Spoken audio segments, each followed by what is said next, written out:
محمد صاحب کا سوال ہے جی اگلا، عورت کا تقریر کرنا کہاں تک اور کن حالات میں ناجائز ہے اور منع ہے؟ عورت کا جو تقریر کرنا ہے نا، وہ خواتین میں تو عورت بات کر سکتی ہے، دین کی واضح و نصیحت کر سکتی ہے، لیکن عورت کے لیے ایسی اس انداز سے تقریر کرنا کہ ساری دنیا کے مرد اس کی بات سن رہے ہوں یا گھر کی چار دیواری سے اس کی آواز باہر جا رہی ہو، یہ عورت کے لیے بالکل غلط ہے۔ بعض لوگ قیاس کرتے ہیں کہ حضرت عائشہ رضی اللہ تعالیٰ عنہ بھی تو صحابہ کرام کو تبلیغ کیا کرتی تھیں۔ حضرت عائشہ رضی اللہ تعالیٰ عنہ کی تبلیغ پر دوسری خواتین کو قیاس نہیں کرنا چاہیے،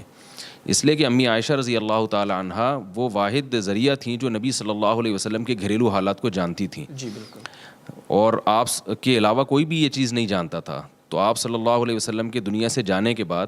یہ جو آپ کی گھریلو زندگی سے متعلق مسائل اور علم تھا، یہ امی عائشہ رضی اللہ تعالیٰ عنہ کے سوا کوئی بتا ہی نہیں سکتا تھا۔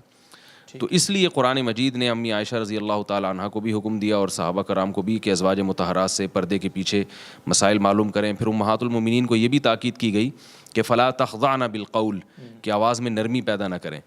تو یہ ایک وقتی ضرورت تھی۔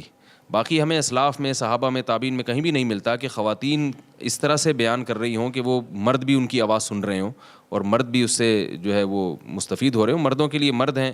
بلکہ ایسا تو ہوا ہے کہ مرد بیان کر رہے ہیں جس کو خواتین بھی سن رہی ہیں،